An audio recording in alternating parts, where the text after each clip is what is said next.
test is in 4-part, Part 1, Part 2, Part 3, and Part 4. Now look at Part 1. Part 1. You will hear a conversation between two students about buying a used car. First, you have some time to look at questions 1 to 6.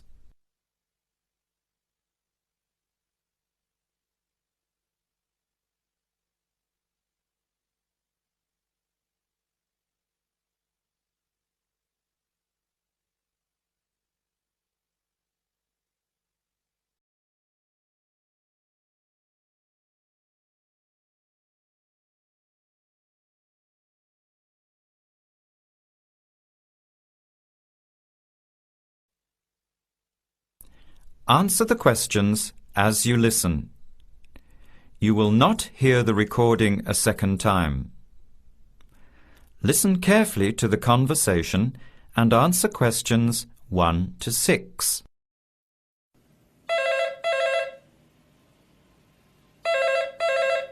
Hello, Hello, can I speak to Eleanor, please? this is Eleanor speaking. Hi, my name is Jan. I'm calling about the car that was advertised on the notice board in the Student Union building. Is it still for sale? Yes, it is. Your ad says it's a 1985 Celica, in good condition. It's old, but it has been well looked after. My family has had the car for 10 years. I'm just the third owner and my mother had it before me, so we know its history. We've got all the receipts and records. It's had regular maintenance and the brakes were done last year. It runs really well but looks its age. Why are you selling it, by the way? Well, I'm going overseas next month to study. I'll be away for at least 2 years, so I have to sell it. Unfortunately, it's been a good car. You want $1,500, is that right? I was asking $2,000, but since I need to sell it quickly, I've reduced the price. Would you like to come and take it for a drive? I don't live far from the university. Yes, I'd like to have a look. What time would suit you? Any time this evening is fine. Well, I finish classes at 6 o'clock. How about straight after that? Say 6:30? Great, I'll give you directions. When you leave the main gate of the university, turn left on South Road and keep going until you get to the Grand Cinema. Take the first right, that's Princess Street. I'm at number 88 on the right. So it's 80 Princess Street. No, it's 88 Princess Street and the suburb is Parkwood. You'll see the car parked in front. It's the red one with the for sale sign on it. Okay, thanks Eleanor. I'll see you later. Bye. Before you hear the rest of the conversation, you have some time to look at questions 7 to 10.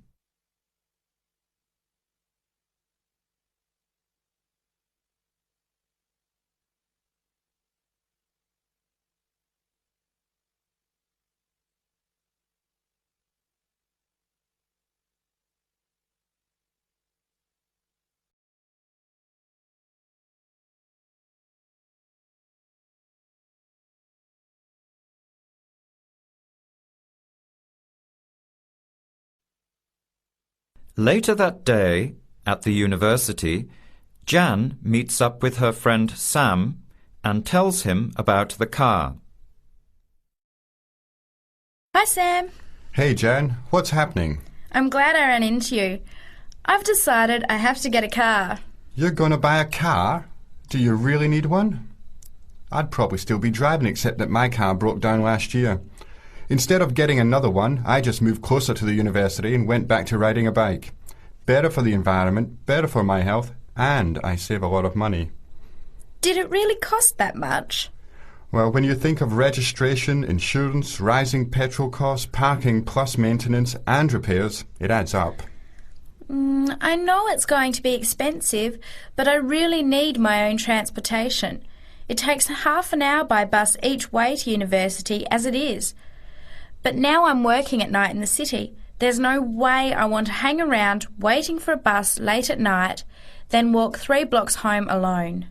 Hey, I think you've got a point there. So what kind of car are you looking at? It's an 85 Celica, same kind as I used to have. The owner's asking $1,500. That's pretty old. How many kilometres has it done? You know, I forgot to ask. I'll have to check tonight when I go to see it. Would you be able to come with me to have a look? At about 6:30? Sure, I'll come, but I don't know a lot about cars. I do know one thing, though. I wouldn't buy an old car without having a mechanic look at it first. That's a good idea. But won't it cost a lot? Not really. You can get a check done through the Automobile Association for $80, and it comes with a report on the condition of the car. It can save you a lot of money in the long run. I'll keep that in mind. So we have to get to Parkwood at 6:30. Do you want to take the bus? It goes straight down South Road every 15 minutes. Or maybe we could walk. I don't think it's that far. Actually, I could borrow my roommate's motorbike for an hour or so. He's working all evening in the library.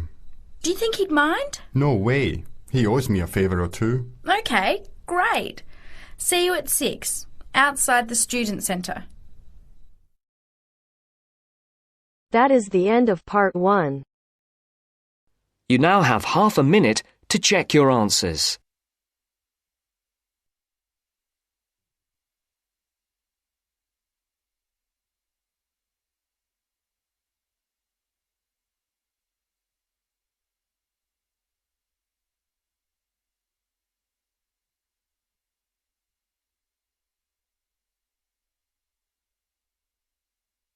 Now turns to part 2. Part 2. Section 2. You are going to hear a lecture about dining services. First, you have some time to look at questions 11 to 14.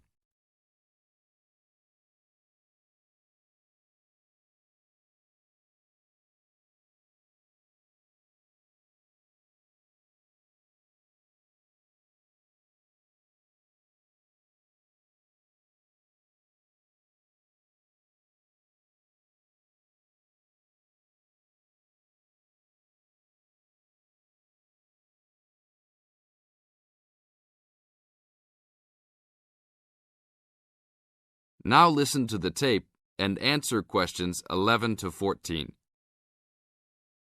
Welcome to the Dining Commons. This is the newest facility on campus, and I'm proud to say also one of the best.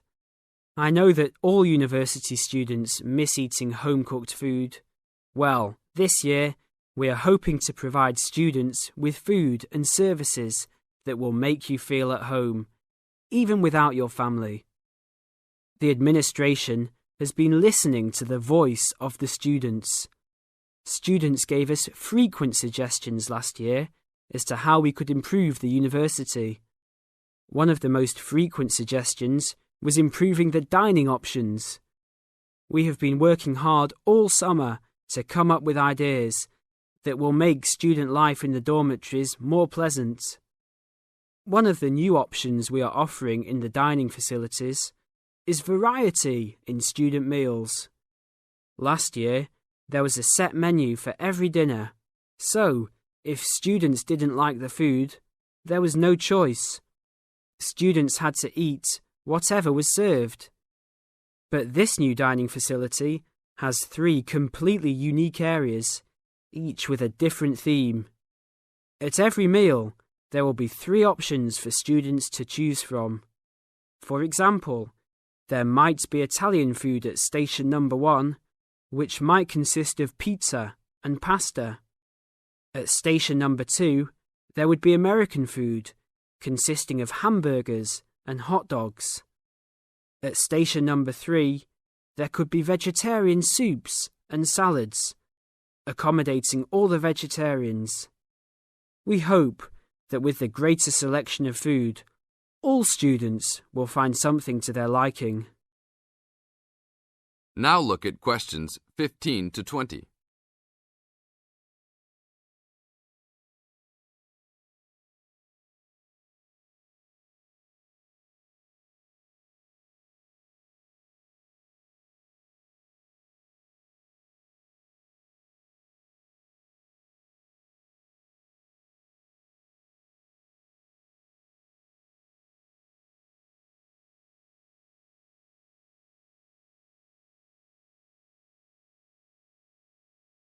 Now listen to the tape and answer questions 15 to 20.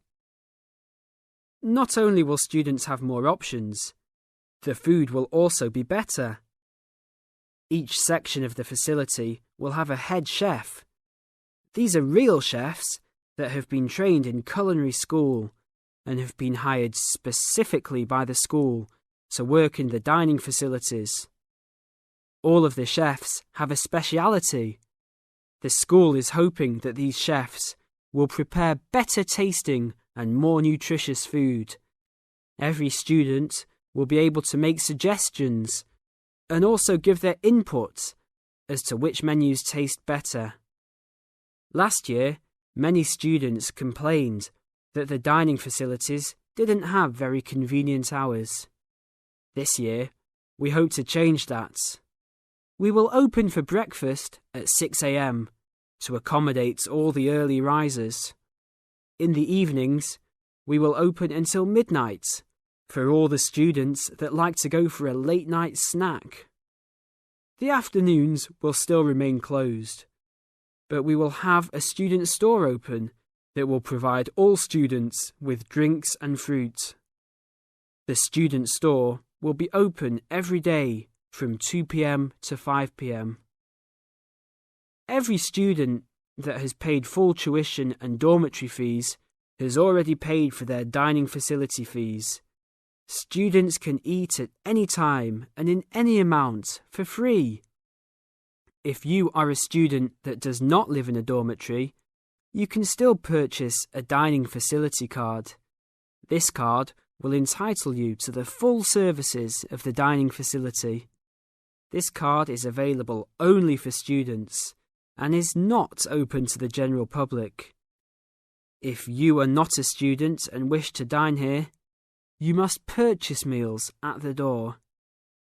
There are a few rules to follow. Even though we do not limit the amount of food that can be taken, we do not want students to waste food. Please do not take more than you can eat. Also, every student must clean his or her own trays and plates. We will provide plates and trays for student use, but please do not abuse these items. Please do not leave your plates on the tables.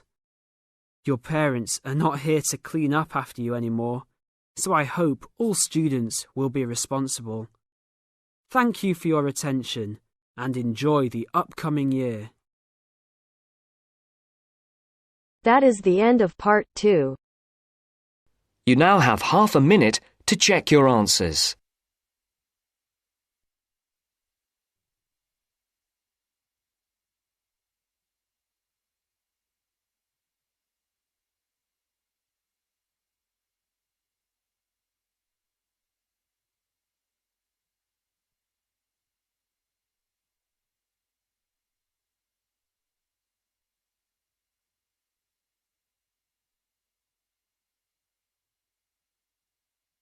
Now turns to part 3. Part 3. You'll hear a woman calling Laverton Arts Centre for some information. First, you have some time to look at questions 21 to 26.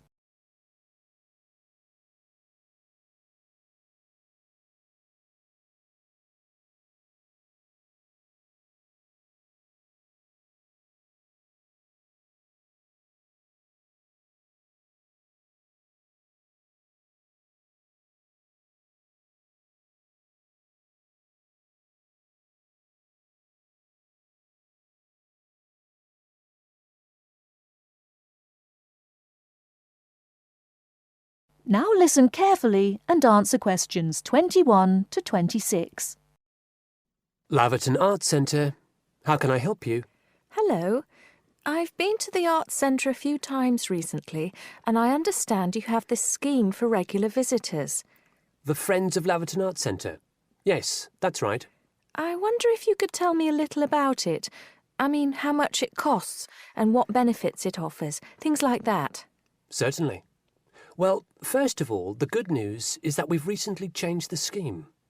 It used to cost £15 a year, but now it's free. All you have to do is fill in an application form. You can either come to the Arts Centre and do that here, or you can go to our website and apply online. And so what are the benefits of joining? There are actually quite a few.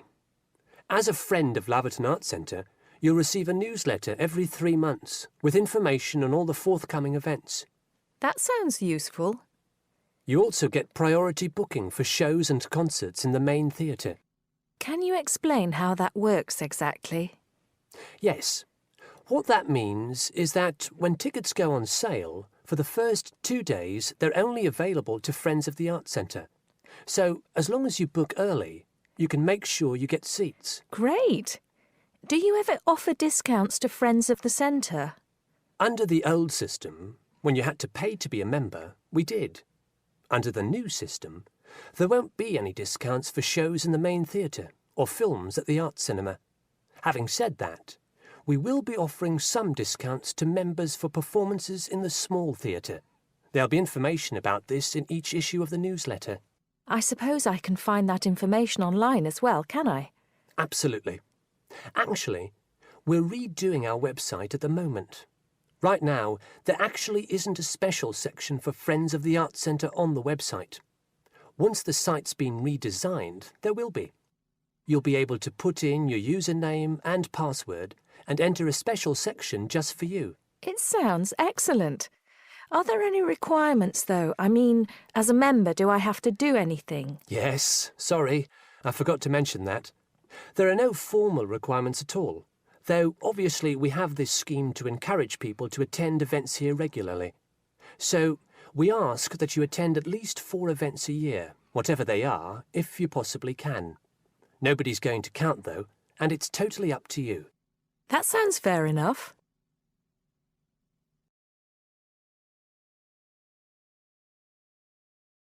Before you hear the rest of the talk, you have some time to look at questions 27 to 30.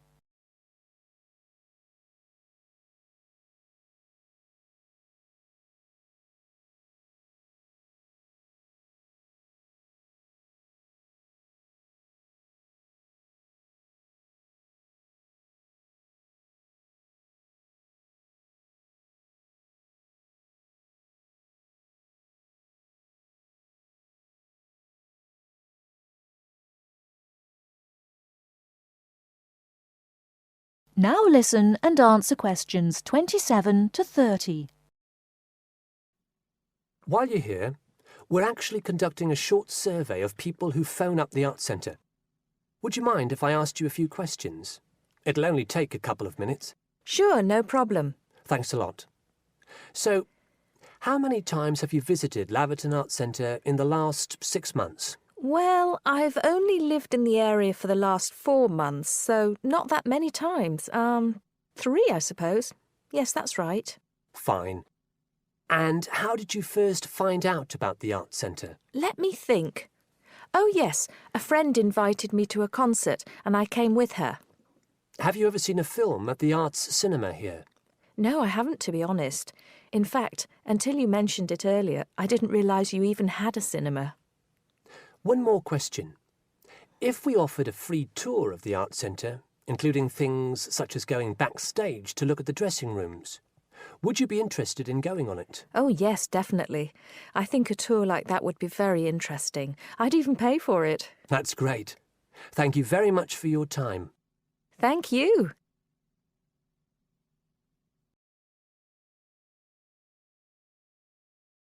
That is the end of part 3. You now have half a minute to check your answers.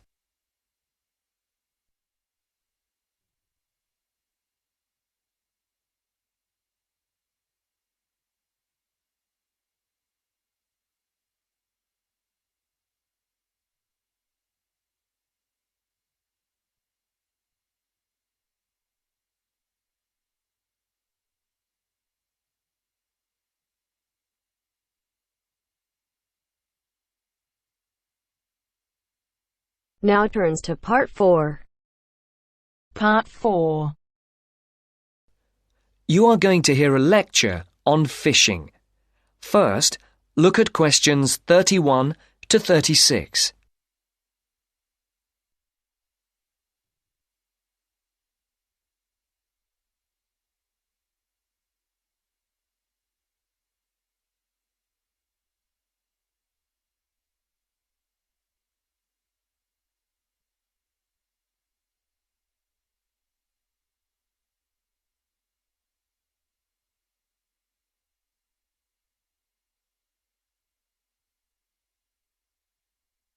As you can see, there are 4 alternative answers, A, B, C, and D, for each question. Decide which alternative is the most suitable answer and circle the correct letter. Good morning again, ladies and gentlemen, and in case you've forgotten, my name is Dr. North from the Marine Habitat Research Unit at the university, and I'm going to continue from the lecture that I gave a fortnight ago on humankind's relationship with the sea from a historical point of view, and also on attitudes to different types of fishing. In today's talk, I would like to focus on the current problems in the fishing industry in Europe, and in particular, the present scarcity of marine fish. As with the last lecture, I've placed a book list, a few relevant articles, and a copy of this lecture on the department website. A statistic to begin with. Since the 1970s, stocks of the most heavily fished species have fallen, on average, by 90%. And why has this happened? Well, there's a chain of events which begins with the demographic changes that have taken place in the world over the last century.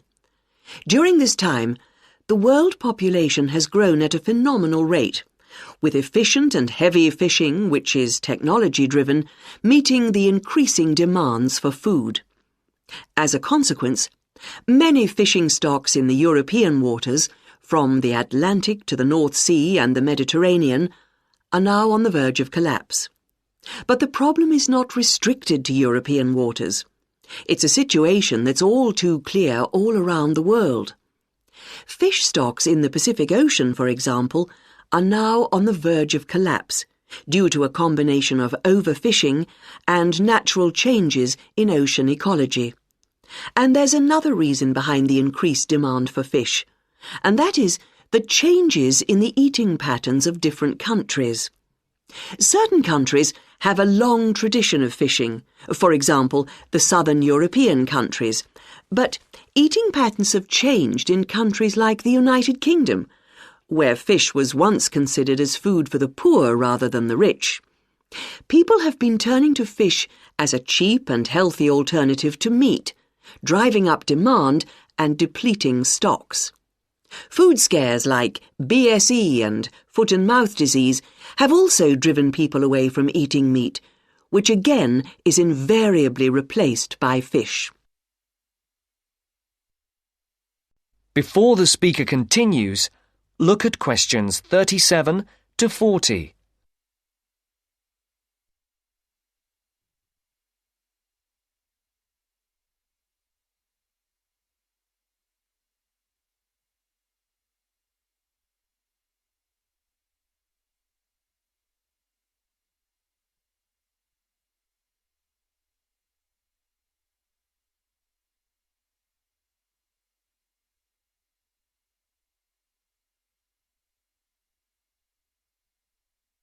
As you listen, complete the table.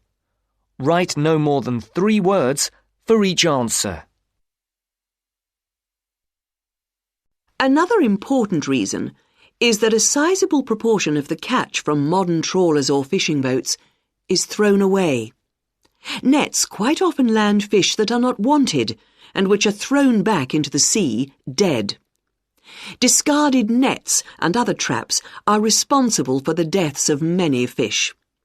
Our seas, like the rest of our environment, are littered with rubbish, which also destroys lots of fish. And fish are also being changed by the chemicals dumped into the oceans, as well as by overfishing, so the size of certain species is decreasing. More then have to be fished to produce a decent catch. And the solution? Well, there has to be more than one answer to the problem. Fish farms provide a partial solution, but the quality of the fish is usually inferior to those in the wild. Reducing the amount of fish that any one trawler or fishing boat is allowed to land is the most effective, but also the most unpopular measure. Countries in Europe like Spain rely heavily on fishing, and are naturally against any step which restricts their catch. But if the depletion of fishing stocks continues, there will be no fish left to fish. Take the disappearance of cod from the Great Banks off Newfoundland, which was once the richest cod fishing area in the Atlantic. After a dramatic fall in the cod population for some unknown reason, a ban was imposed, which, it was hoped, would lead to a repopulation of the cod stocks. The cod did not return, and many fishermen were put out of work. This is a scenario which we do not want to be repeated on a large scale. Now, if you look at this table on the screen, you can see where That is the end of part 4. You now have half a minute to check your answers. Our hearts beat to the city streets. We began to feel the fire. We rise like tall buildings as the chemicals, they take us higher. The night's young, it has just begun as she puts her hand in mine. We wanna chase the night, wanna dance to the light, pull the stars from the sky, just two hearts running wild. Never sleep, never stop, as we shout from the top. We're gonna be two hearts running wild.